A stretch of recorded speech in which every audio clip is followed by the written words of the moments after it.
France Bleu Orléans. France Bleu. Jusqu'à 11h. Voyez la vie en bleu. Eva Milo, Bruno Berthier. Stéphane Couder, bonjour. Bonjour Stéphane. Vous êtes coach vocal, expert en chant thérapeutique. Votre site s'appelle lavoixdujeu.com et le 17 mai, vous allez donner un concert méditatif suivi d'une conférence sur la voix. C'est dire qu'en cette journée mondiale de la voix, vous êtes quand même l'invité idéal. C'est super. On va passer un moment ensemble pour justement parler de notre voix. On va commencer par cette conférence, une conférence sur la voix. En quelques mots, qu'est-ce que vous allez raconter ce jour-là, le 17 mai ? Je vais un petit peu parler du rapport qu'on a avec la voix. Parce qu'on a en règle générale tendance à imaginer que la voix c'est juste un outil de communication. Voilà, on apprend à parler. Donc dans notre société, ça se pose directement sur cet axe-là. Ouais. Communiquer, la radio, communication, on vous parlait de politique, etc. On n'est que sur la communication, sur comment passer un message.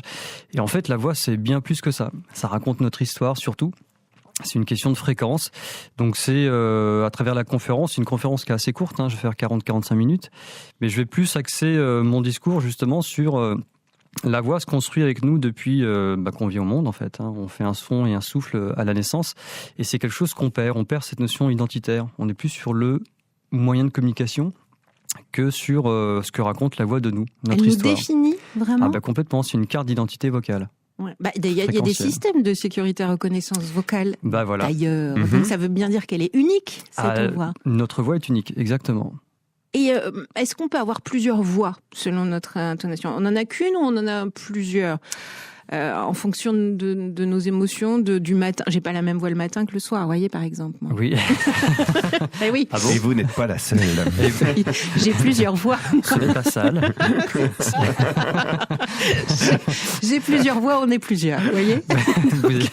Nous sommes tous plusieurs. C'est ça. En fait, on va faire une petite parenthèse avec un arbre. Un arbre, il y a un tronc, il y a un tronc commun. Et après, il y a différentes branches qui sont des extensions de plusieurs palettes sonores, donc palettes de couleurs que vous êtes, mais qui sont rattachées au même tronc.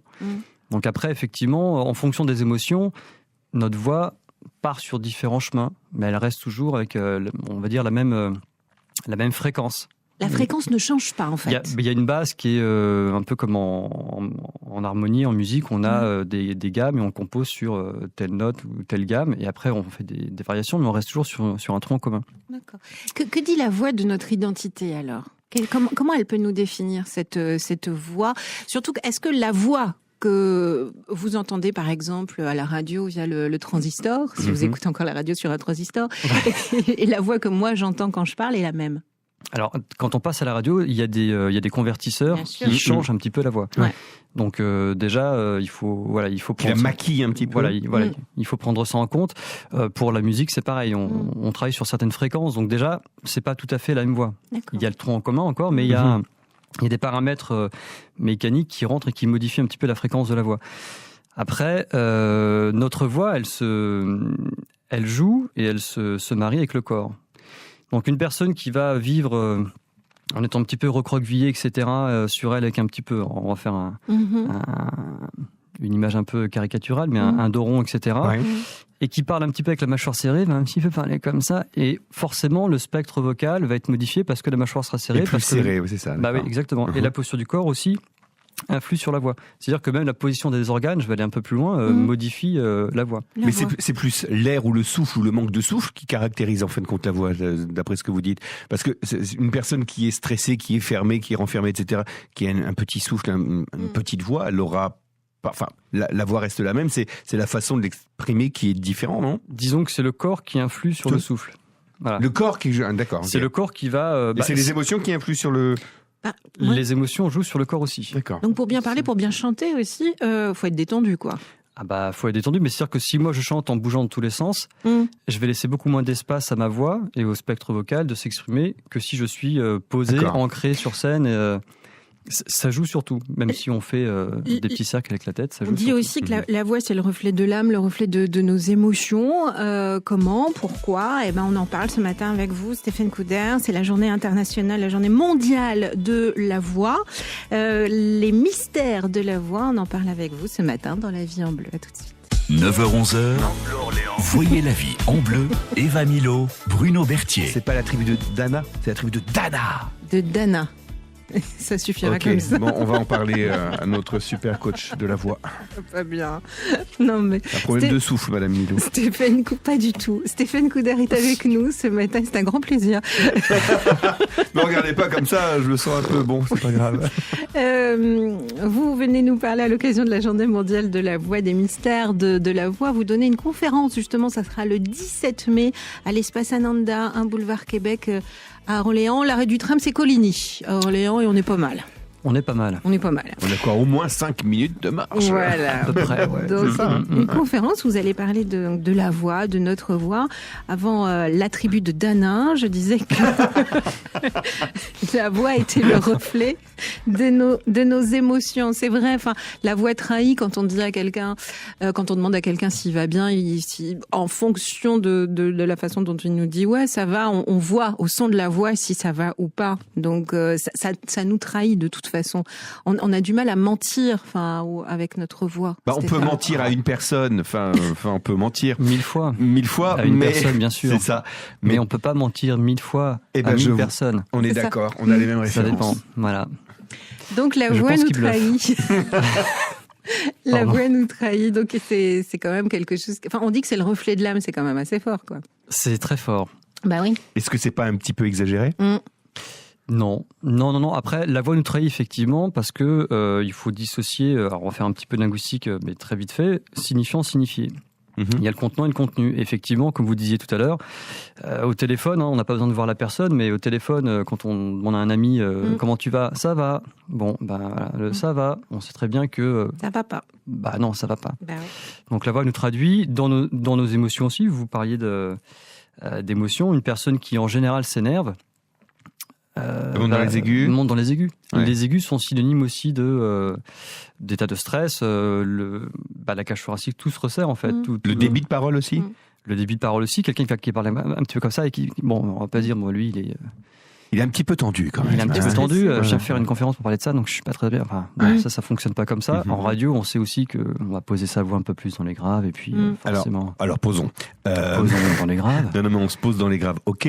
Mais mine de rien, si on est stressé, on est stressé. Ça veut dire qu'il y a des outils derrière qui vont venir maquiller et comment dire, duper les gens, duper les autres. Il y a des outils de transformation de la voix. Bien sûr. Non, il y a Autotune, ça on le sait sur tous les disques d'aujourd'hui, mais il n'y a pas que ça. Non, il n'y a pas que ça. Non, il y a des outils qu'on retrouve dans le coaching vocal justement pour un chef d'entreprise ou quelqu'un qui doit faire une conférence ou apprendre à parler en public pour une réunion, peu importe. Il y a des outils qui sont de gestion du stress surtout. Parce que, Et comme je disais, la voix est portée par le souffle. Le chant, c'est porté par le souffle. Donc, la première chose à faire, c'est de respirer. Donc, pour respirer, il faut que le corps soit pas un petit peu excité, stressé. Il faut se poser dans le corps et poser la respiration. Et ensuite, la voix se pose naturellement. Il y a le souci aussi où la voix ne correspond pas avec la personne. Quand on a une voix, par exemple, très très aiguë pour un homme, ça peut être compliqué. Enfin, le message passe mal. Enfin, vraiment, c'est plus compliqué. On n'a jamais vu un homme politique avec une voix toute fluette, toute aiguë, faire carrière. Vous êtes vraiment sûr de vous ? Ben oui, je suis sûre. Ouais. Ou une femme aussi, une femme politique avec une voix un petit peu particulière. C'est quand même assez important. C'est important parce que là, on rentre dans des codifications. C'est encore un autre domaine, mais effectivement, comme pour l'accent du Sud, pour un homme politique, c'est assez rare. Oui, c'est vrai, on leur demande de gommer leur accent. Ouais, c'est vrai. Même pour des journalistes, même pour des animateurs radio. Jean-Pierre Foucault, il avait l'accent du Sud, par exemple, il l'a gommé. Il l'a quand il va à Marseille, et puis il a un interrupteur on-off, il l'enlève, il le remet, quoi. Vous faites des séances de chant thérapeutique aussi, où vous demandez à un moment donné d'émettre un son avec son corps.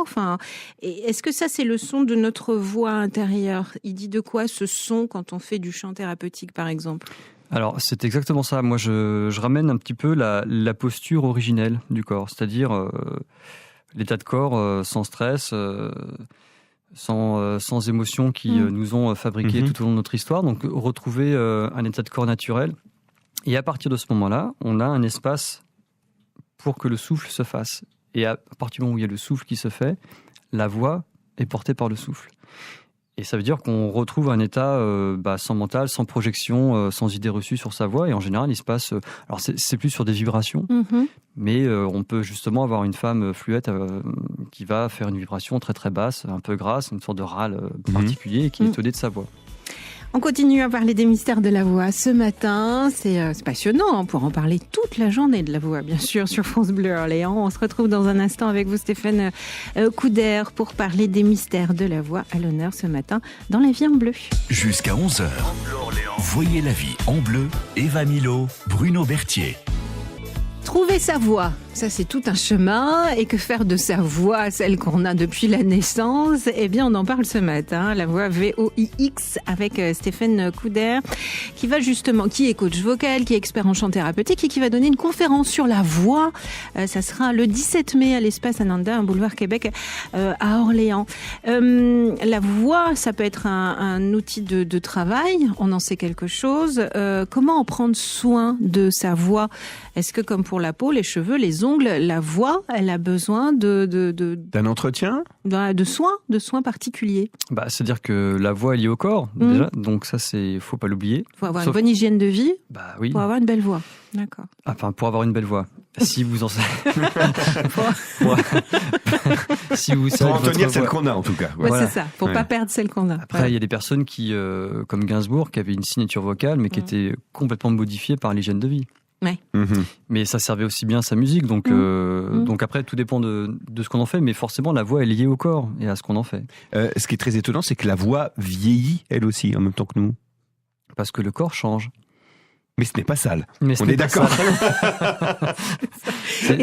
Il faut bien comprendre ce rapport-là. La voix est faite, si on change l'épaisseur d'une caisse de guitare, vous n'avez pas le même son, même si c'est les mêmes cordes, même si c'est le même bois. Le corps change. Il change en permanence, donc la voix change parce que notre corps change. C'est lié à... Mais ce qui est assez rigolo, c'est les voix d'hommes jeunes et les voix d'hommes 30 ans plus tard sont vraiment plus graves. Ouais, c'est quoi? Ça vient de quoi? C'est pas le corps qui a pris 40 kilos? Pas forcément, en tout cas. Si, des fois, oui. Des fois, oui, mais pas toujours. Mais des fois, non. Pour beaucoup, oui. Non.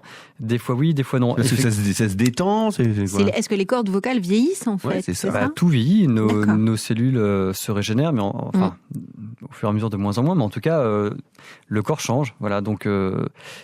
mais ce n'est pas sale. Mais ce n'est pas sale. Mais... Le son passe partout par les cellules, par l'eau qu'on a, par les os. Donc forcément, tout ça, ça joue. Et c'est ça dont on n'a pas forcément conscience, en fait. Est-ce qu'une extinction de voix, c'est c'est juste que ça arrive, c'est juste un organe du corps qui marche moins bien, ou c'est pas si anodin que ça, en fait?